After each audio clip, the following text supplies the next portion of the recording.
السلام علیکم ورحمۃ اللہ تعالی وبرکاتہ۔ امید ہے آپ تمام حضرات بخیر و عافیت ہوں گے۔ ہم آپ تمام حضرات کو اپنے اس یوٹیوب چینل میں خوش آمدید کہتے ہیں۔ ہم آپ کو اپنے اس یوٹیوب چینل میں لے چلتے ہیں کتابوں کی اس دلچسپ دنیا میں جہاں آپ کو اندازہ ہوتا ہے کہ 100-125 سال پہلے مصنفین، مؤلفین، مفسرین، محدثین، حکماء اور اطباء کس طریقے سے اپنی کتابوں کے ذریعے لوگوں کو فائدہ پہنچایا کرتے تھے۔ اس کتاب کے تعارف میں رسالہ جنین میں 2 ویڈیو پہلے اپلوڈ ہو چکے ہیں۔ آپ کو ضرور ان ویڈیوز کو جا کر دیکھنا چاہیے۔ اب یہ تیسری اور آخری ویڈیو جلدی میں ہم آپ حضرات کے سامنے پیش کر رہے ہیں۔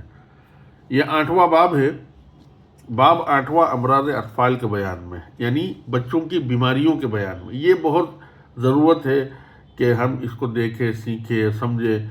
بعض نشانیاں ہوتی ہے، بعض امراض ہوتے ہیں کہ ہم فوراً پیڈیاٹرک ڈاکٹر کے پاس لے کر جاتے ہیں، اور پیڈیاٹرک ڈاکٹر وہ اس زمانے میں جتنے جدید میڈیکل سائنس ہے وہ فن طب کو بالکل نہیں مانتا، اخص الخصوص فن طب یونانی کو بالکل نہیں مانتا۔ حالانکہ آج سے 100-125 سال پہلے جب کہ میڈیکل سائنس کی اتنی ترقیات نہیں ہوئی تھی، اس سے پہلے سے لے کر جب سے دنیا آباد ہے امراض پیدا ہوتے رہے ہیں اور طب کے ذریعے اس کا علاج ہوتا رہا ہے۔ اللہ کے رسول اکرم صلی اللہ علیہ وسلم نے فرمایا ہے کہ لِكُلِّ دَاءٍ دَوَاءٌ، کہ ہر مرض کی بیماری اللہ تبارک و تعالیٰ نے، ہر مرض کی دوا اللہ تبارک و تعالیٰ نے اس دنیا میں وہ اتاری ہے۔ آپ دیکھ سکتے ہیں فصل اول ریح الصبیان کے بیان میں، اسی کو ام الصبیان بھی کہتے ہیں۔ یہ مرض دفعتاً طفل کو ہو جاتا ہے، یعنی اچانک ہوتا ہے، اور اس میں بے ہوشی ہوتی ہے اور ہاتھ اور پاؤں کو بچہ کھینچتا ہے اور کف منہ سے نکالتا ہے، یعنی جھاگ نکلتے ہیں۔ یہ مرض بعض اطباء کے نزدیک صرع نہیں ہے، اس مرض کو مشابہ صرع کہتے ہیں۔ سبب اس مرض کا ریاح غلیظہ ہے جو دودھ کے ساتھ مجتمع ہو کر کاسہ سر تک پہنچتے اور کاسہ سر میں تمدد پیدا کرتے ہیں۔ پھر پورا انہوں نے اس کی نشانیاں لکھی ہیں، اور اس کو ام الصبیان اور فزع الصبیان اور ام الشیاطین وغیرہ، یہ اس زمانے میں اس طریقے کے الفاظ سے اس بیماری کو پہچانا جاتا تھا۔ اچھا، اس کا پھر علاج لکھا ہے۔ علاج اس کا کیا ہونا چاہیے، کس طریقے سے تراکیب کے ذریعے آپ اس کو بیان کر سکتے ہیں، یعنی اس کا دفعیہ کر سکتے ہیں۔ پھر یہ ام الصبیان ہوا، اس کے بعد صفحہ نمبر 47 پر یہی چلتا چلا آ رہا ہے، اور یہ ایک بیماری ہے جس کو اس دور میں میرے خیال میں کھینچ آنا جس کو کہتے ہیں، وہی ام الصبیان ہے۔ پھر اس کے بعد فصل نمبر 2 ہے عطسہ متواتر، یعنی برابر چھینک آنے میں، یعنی یہ بھی ایک بیماری ہے کہ بچوں کو چھینک بہت آتی ہے۔ پھر ایک اور فائدے کے عنوان سے اسہال، یعنی بچوں کو دست بہت لگتے ہیں۔ اسی طریقے سے فصل 4 میں اجتماع الماء فی الراس، یعنی سر کے اندر پانی جمع ہو جانے کے بیان میں۔ آپ حضرات میں سے اگر کسی کو یہ صفحہ چاہیے یا اس طریقے کی بیماری اگر کوئی ہو تو ضرور ہمیں ای میل کریں، انشاءاللہ ہم اس کا اسکین آپ کو ضرور پہنچا دیں گے۔ پھر اس کے بعد فصل نمبر 5 الورم فی الخارج من القحف، یعنی کاسہ سر کے خارج میں ورم ہو جانا، سوج جانا۔ فصل نمبر 6 تشنج کے بیان میں، یعنی کھینچنا عضو کا۔ سمجھ گئے آپ، بچوں کو کھینچ آتی ہے، اس کے بارے میں بھی انہوں نے پوری تفصیل دی ہے، اس کا علاج بتایا ہے۔ پھر اس کے بعد آپ فصل نمبر 7 میں دیکھیں گے قزاز کے بیان میں، کثرت بکا اور بیداری میں، یعنی بچہ بہت زیادہ روتا ہے، اور بہت زیادہ بچہ جاگتا ہے، اس کو نیند نہیں آتی ہے، سوتا نہیں ہے، تو اس کے بارے میں پورا لکھا ہے کہ زیادہ رونا اور زیادہ جاگنا چند طرح پر ہے۔ پہلا سبب درد گوش، یعنی کان کا درد ہوگا، یا درد امعاء یا درد چشم، یعنی پیٹ کا درد ہوگا، یا آنکھوں کا درد ہوگا، یا مثل اس کے ہو، اور علاج اس کا آئندہ اپنے محل پر لکھا جاوے گا۔ دوسرا یہ سبب ہے کہ ورم دماغ کے ہو، دماغ میں ورم ہو اور تدبیر اس کی گزر چکی ہے۔ تیسرا بسبب فساد دودھ کے ہیں، یعنی معدے میں دودھ خراب ہو جاوے، علامت اس کی یہ ہے کہ قے اور بھوکا رہنا نفع دے گا۔ اور دودھ جو قے میں دفع ہوگا فاسد ہوگا اور کوئی سبب دوسرا نہ ہوگا۔ پھر اس کا علاج لکھا ہے کہ علاج اصلاح شیر مرضعہ کرے، یعنی ماں اچھی غذاؤں کے ذریعے اپنے دودھ کی اصلاح کرے، ہے نا۔ پھر اس کے بعد اور آگے علاج لکھا ہے۔ اگر ایسی کوئی بات ہو تو آپ ضرور مجھے ای میل کیجئے، انشاءاللہ میں یہ آپ کو یہ صفحہ ضرور بھیج دوں گا۔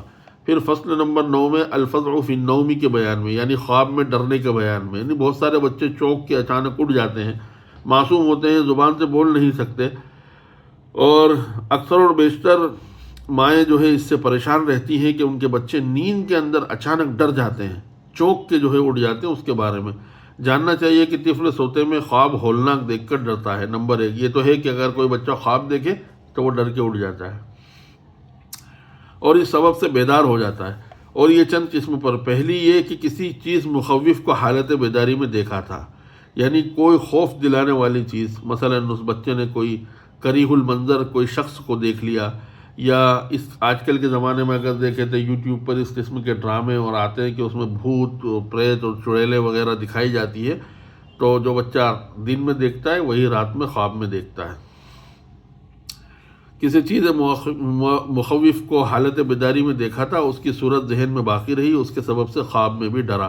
بس چاہیے کہ طفل کو دلیر کریں اور اس شے پر اور ابتدا میں چاول پانی میں خسائندہ کر کے دیں، اور اس طرح خاکستر سرطان مع نبات سفید کے اور خرفہ بریان ہمراہ نبات سفید اور تخم کشنیز خشک بریان ہمراہ نبات کے دینا مفید ہے۔ یعنی بچے کے دل کو مضبوط کرنے کے لیے آپ کو کیا کرنا چاہیے وہ یہ لکھا ہے۔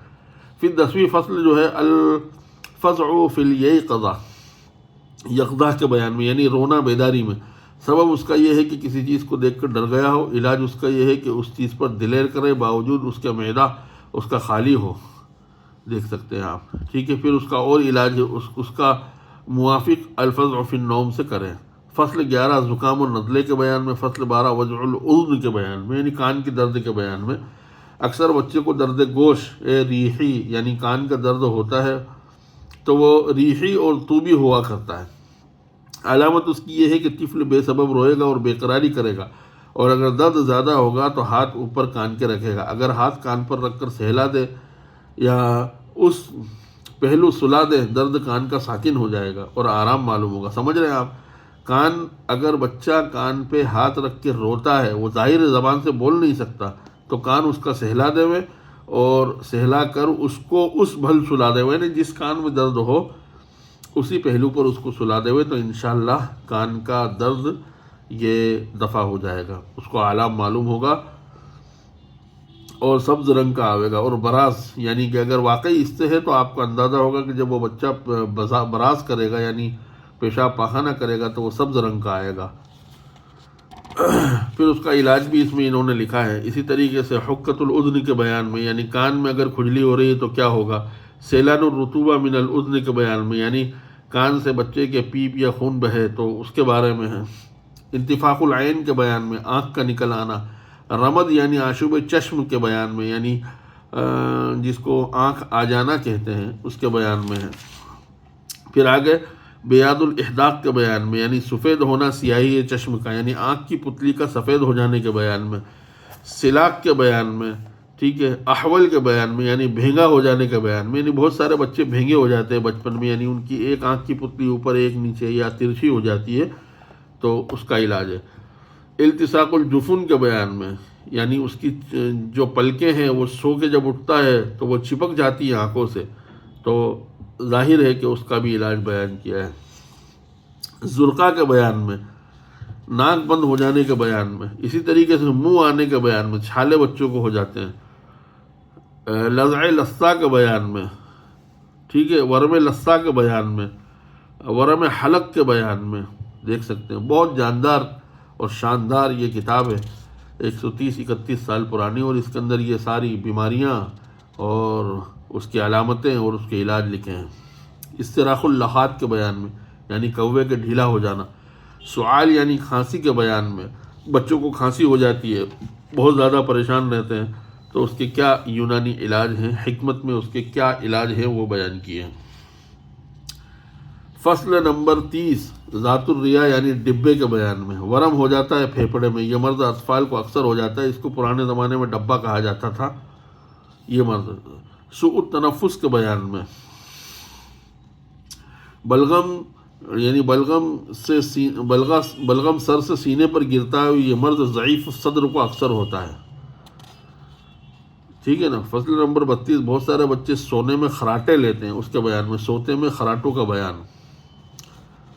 علاج اس کا کیا ہے؟ ماء العسل یعنی شہد کا پانی قدرے قدرے گرم کر کے اس کو دے، اور لاؤ کے تخم کتان یا شہد میں زیرہ کرمانی ملا کر دے، اور اصلاح شیر کرے یعنی دودھ صاف کرے، اور دودھ پیٹ بھر کے نہ دے، اور ہوائے سرد اور آب سرد سے پرہیز کرے. پھر فصل نمبر 33 ہچکی کے بیان میں. فصل نمبر 34 قیح زیادہ آنے کے بیان میں. اگر بچوں کو زیادہ الٹی ہو رہی ہو تو کیا کرے. نمبر 35 ضعف معدہ کے بیان میں، یعنی بچہ کے پیٹ میں کوئی چیز رہتی نہیں ہے، وہ نکل جاتی ہے، اس کے بیان میں. فصل 36 معدے میں دودھ جمنے کے بیان میں. اکثر چھوٹے بچوں میں یہ ہوتا ہے کہ ماں جو دودھ پلاتی ہے تو وہ دودھ جو ہے جب وہ بچہ الٹی کرتا ہے تو ایسے کیسے دودھ کے تھکے جو ہے وہ دوبارہ نکل جاتے ہیں. یہ مرض ہے، اس کا علاج اس میں ذکر کیا ہے. اسی طریقے سے فصل نمبر 37 ہیضہ کے بیان میں. فصل نمبر 38 اسہال کے بیان میں. دیکھ سکتے ہیں یعنی بچوں سے متعلق جتنے امراض ہیں وہ تمام کے تمام یہاں ذکر کیے ہیں. قبض کے بیان میں، مروڑ اٹھنے کے بیان میں. ٹھیک ہے. ناف پھول آنے کے بیان میں، بچوں کی ناف پھول جاتی ہے اس کے بیان میں. فصل نمبر 42 ورم ناف کے بیان میں، ناف کے پھول جانے کے بیان میں. پیپ کا بڑھ جانا ناف میں، اس کے بیان میں. فصل نمبر 44 جو ہے وہ فتق اور قیل کے بیان میں. فصل نمبر 45 پیچش کے بیان میں. کرم شکم کے بیان میں. کرم شکم یعنی پیٹ میں بچوں کے کیڑے پڑ جانا، اس کے بیان میں. ابھی اس زمانے میں اس کی ایک دوا آ رہی بینڈی سیرپ، بچوں کو وہ دی جاتی ہے، لیکن ظاہر ہے کہ وہ یونانی طب کے خلاف ہے. اگر آپ چاہو تو اس کا جو ہے علاج یونانی کر سکتے ہیں. خروج مقعد کے بیان میں، یعنی بچوں کو پاخانہ کرتے وقت تکلیف ہوتی ہے، جس کو اس زمانے میں کانچ کہا جاتا تھا. 48 سوزش پیشاب کے بیان میں. فصل نمبر 49 سوتے میں پیشاب کرنے کے بیان میں. اس سے بہت زیادہ لوگ پریشان رہتے ہیں. بچہ جو ہے بڑی عمر ہونے کے باوجود بھی بستر میں پیشاب کرتا ہے. فصل نمبر 50 عسر بول کے بیان میں. حمیات یعنی بخاروں کے بیان میں. فصل نمبر 51 تو اس کی پوری تفصیلات انہوں نے یہاں ذکر کی. فصل نمبر 52 خسرہ اور چیچک کے بیان میں.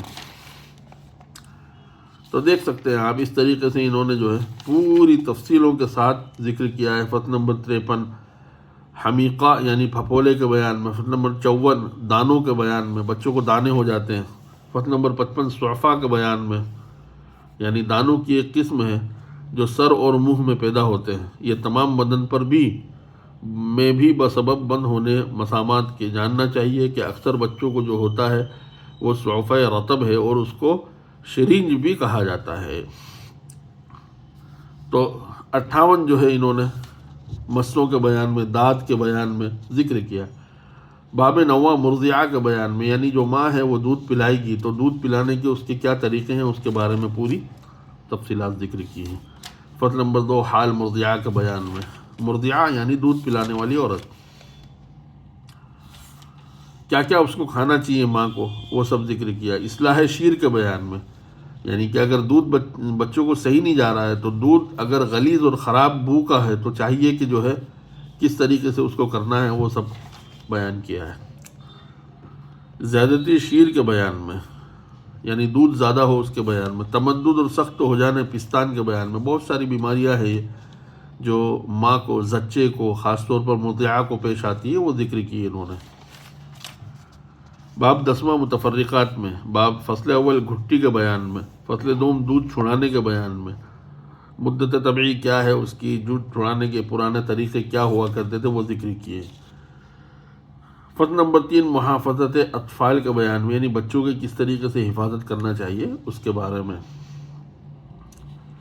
بس جاننا چاہیے کہ جب طفل قادر ہو بیٹھنے اور حرکت کرنے پر چاہیے کہ فرش صاف پر بٹھاوے تاکہ سختی زمین سے اذیت نہ پہنچے، صاف ستھری جگہ پر بچوں کو بٹھائے، احتیاط کریں کہ بلند مقام سے نہ گرے، اور نوکدار چیزیں اس کے قریب نہ رکھیں جب تک خود سے مائل نہ ہو، ٹھیک ہے، ذکر کیا۔ پتہ نمبر 4 دانت نکلنے کے بیان میں بہت لوگ پریشان ہوتے ہیں، جب دانت نکلتے ہیں تو بچے بیمار ہوتے ہیں، دست ہوتے ہیں، ان کو بخار آتا ہے، ان کو اس طریقے کی بہت ساری چیزیں ہوتی ہیں، تو اس کے بارے میں انہوں نے بیان کیا ہے۔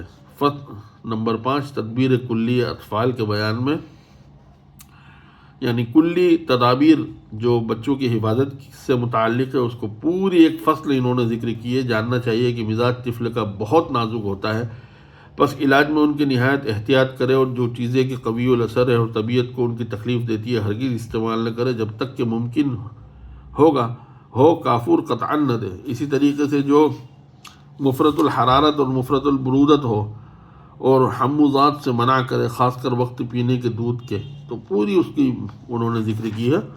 اور صفحہ نمبر 96 پر آ کر یہ کتاب ختم ہوئی ہے، اور دیکھ سکتے ہیں آپ کہ حکیم مطلق و شافی برحق کے حمد و ثنا کے ان دنوں رسالہ نافیہ، اجالہ ناظرہ، مفید ہر کہیں و مہین یعنی رسالہ جنین، مؤلف جناب مولوی حکیم مرزا محمد مہدی علی اللہ مقامہ فی اعلی علیین، بار سوم ماہ نومبر 1915 عیسوی مطابق ماہ محرم الحرام سن ہجری 1334 ہجری، مقام لکھنؤ، بیت الشفا، مطبعی نامے میں باہتمام اقل انام قطب الدین احمد، تو کتاب شائع ہوئی تھی۔ یعنی یہ کتاب دراصل لکھی گئی ہے 1895 میں، اور یہ اس کی طبع سوم ہے یا طبع دوم ہے، یعنی کہ دوسرا ایڈیشن ہے جو 1915 میں چھپا، اور غالباً 1915 کے بعد دوبارہ یہ کتاب شائع نہیں ہوئی۔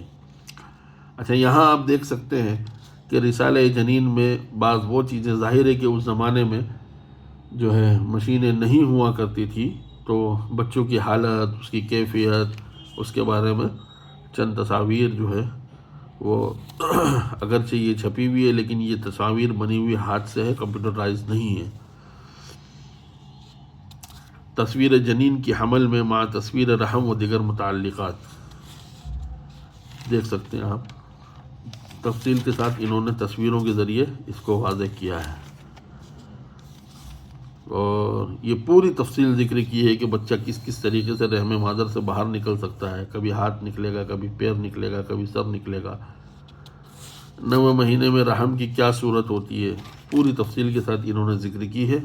اور الحمدللہ ثم الحمدللہ جو ہے دوسری کتابوں کی طرح یہ کتاب بھی اپنی تکمیل کو پہنچی ہے۔ امید ہے آپ تمام حضرات کو کتاب پسند آئی ہوگی، اور ہم ہمارے اپنے اس یوٹیوب چینل میں انشاءاللہ تبارک و تعالی آپ کو بہت ساری ایسی کتابوں سے آگاہ کریں گے کہ شاید عبید آپ نے کہیں ان کتابوں کو دیکھا ہو، اور ان کتابوں کو زمانے بھر سے ڈھونڈ کر اور تلاش کر کے ہم نے اپنے کتب خانے میں جمع کیا ہے، اور کتابوں سے اویرنیس اور محبت کے لیے ہم نے اپنا یہ یوٹیوب چینل بنایا ہے۔ امید ہے سابقہ ویڈیوز کی طرح آپ اس جو ہے رسالہ جنین کی ویڈیو کو بھی پسند فرمائیں گے، اور اگر آپ پسند کرتے ہیں تو اپنی اظہار پسندیدگی کمنٹ میں آ کر ضرور دیں۔ اگر اس میں سے کسی نسخے کی آپ کو ضرورت ہے تو ضرور ہمیں ای میل کریں، انشاءاللہ ہم آپ کو جو ہے کتاب کا وہ نسخہ یا انشاءاللہ اس کی PDF بنا کر جو ہے وہ ہم ضرور شائع کریں گے۔ اللہ تبارک و تعالی ہم سب کو جو ہے کتابوں سے محبت نصیب فرمائے۔ السلام علیکم ورحمۃ اللہ وبرکاتہ۔